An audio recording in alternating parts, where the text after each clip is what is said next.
Hello everybody and welcome back to our VictoryXR Academy tutorial series. In our previous lesson, we talked about how to create IFX as well as to make them shared and also how to clone them and distribute them around the room. Today we're going to get into some advanced techniques. So what we're going to do is I'm going to go back to our first page. I'm going to bring up the heart again. We're going to bring it a little closer, going to make it a little bigger. Now, another advanced technique that we have access to is, so I'm manipulating it with my right hand here, and we can rotate it by grabbing it and twisting it like that. But alternatively, we can point at it with our laser pointer and grab it from far away. Then you can release the right trigger. You'll still be holding on to it even if you release that right trigger. Now, with your left trigger, watch this. I'm going to grab it with my left trigger and I'm going to twist with my left wrist. So even when I'm grabbing objects from far away, I can grab and twist objects just like that. So if I want to get an object exactly how I want it, let's say I want to get it kind of up against the wall like this, and I want to get it, gonna make it bigger. I'm gonna rotate it like that, and just gonna put it right there. Great, fantastic. Next, gonna put it there. We're gonna go to Edit. We're gonna go to Gizmo. Now this is going to look a little bit intimidating, but don't worry, I'll walk you through it. So here we have our three 3D axes of movement. We have the x-axis in red, the z-axis in blue, and the y-axis in green. I can click and hold on any one of these arrows, and I can move my hand, and it'll translate on that axis. So even if I move my hand left and right, it's only going to travel on the Y if I grab the Y. Same with the Z. Click and drag on the Z, I can do that. Nice and easy. Now if I want super precise movement, I can click on this arrow. I can click and release, and that'll select that arrow. So if I take my hand away, you see it's highlighted in light blue now. And with my joystick, I can just press up and down on that joystick, and I can get super duper precise with it. So if I want it to just move just so, I can do that. And I can even select the x-axis and just move it incrementally, just like that. You can also select these planes. So if I want it to move on both the y-axis and the x-axis at the same time, I can grab that and it'll move on that coordinate plane just like that. Great. So let's look at these options down here. You'll see that right now we are in world space mode, indicated by this globe here. I'm going to click that and I'll put it into local space. You see that the axes, they rotated. They went a little bit askew.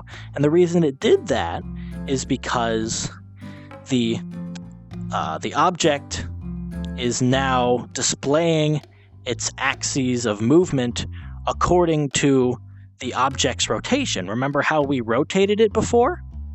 So I'm going to go ahead and exit out of here, and we're going to twist the heart like that. I'm going to go back into the gizmo, and you see that the axes turned along with it.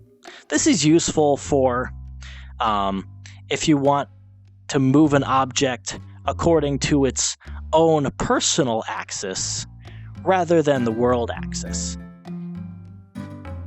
It's usually just a case-by-case basis there. I also want to show you this magnet here. So we're back in world space. I'm going to use this magnet tool, and what that's going to do is it's going to snap the heart down to the nearest flat surface, in this case the floor. So I'm going to click snap, and it's going to bring the heart down to the floor. So even if I move it all the way out to the ceiling, rotate it around, and it snap. There we go. And the snap will bring it right back down to the floor. So once again, move it up, snap it. Great.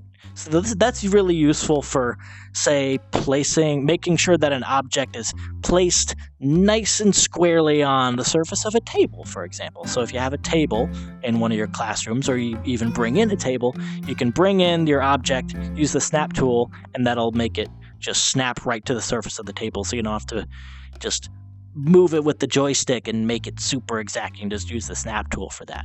Great. Now we're going to go into the gizmo.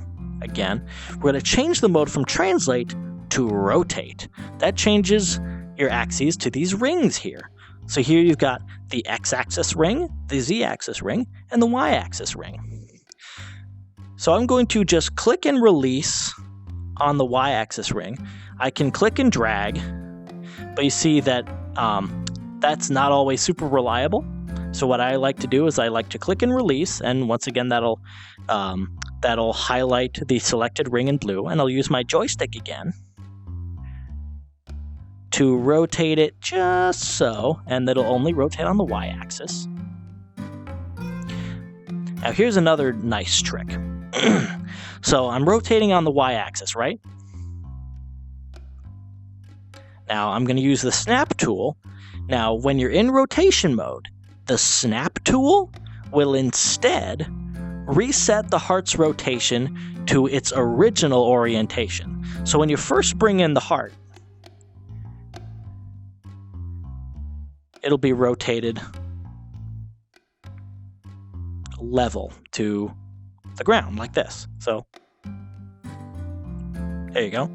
So when I bring in a new object, it'll reset its rotation so that all of its rotation is just 0. 0 on the X, Y, and Z. Great. So we'll go ahead and go back to our original. Bring that up. And then there it goes. Reset it back to normal. Now, what I'm going to do is I'm going to hold my side grip here. That's the case for Vive. For Oculus, it'll be the side grip trigger. I'm going to hold that, and then I'm going to press the joystick left and right. And you'll see that it'll only rotate incrementally about 5 degrees with each snap. So even if I hold it down, it's only going to snap those degrees. So if I want to get super duper precise with turning the object, in order to get it to align with something perfectly that I can do, then I can use that method. Let me show you an example of why that's useful. We're going to go to Art. We're going to bring in the Mona Lisa. There we go. Here's our Mona Lisa. And we're going to try and get her to align with the wall here. Now I could grab it with my hand and try and get it super precise like that. You know, that's off kilter. That doesn't look good. So what we're going to go to Edit, Gizmo, Rotate, Snap. Now it's going to snap it so that it's a little bit, it's 90 degrees to the wall. So we're going to select the ring. Doing that might mess it up, so we'll just hit snap again. Hold our side trigger, and then just start adjusting it. There we go, and then press it enough times, we'll get it right to 90 degrees. Go ahead and exit out of there. Check it out. It is perfectly aligned with the wall. I can even move it off the wall just to check. So I can just use the joystick on there and get it nice and... There we go. There we go. Nice and mesh with the wall there. Go to the gizmo. We'll go to our last mode, Scale. Scale's the easiest one to work with. You just grab the center, and you just click and drag, make it bigger or smaller. Super easy to do. You can grab and release. It'll select all 3 axes in blue. You can use the joystick to scale it like that. Hold the side trigger and only increase it and decrease it a certain amount with each press. And the snap tool here in scale mode will simply return it to its original scale. So if I make it super big, whoa, it's super big, and I want to return it to the original scale that it was brought in as, hit the snap tool. There we go, back to normal. Great, excellent. Clone it, and then turn it upside down. So, snap it, turn it like that. There you go. And then flip it upside down. There you go, upside down Mona Lisa. Easy peasy. All right, so that concludes our IFX tutorial series, and we'll see what we have in store for you next time. All right, thanks.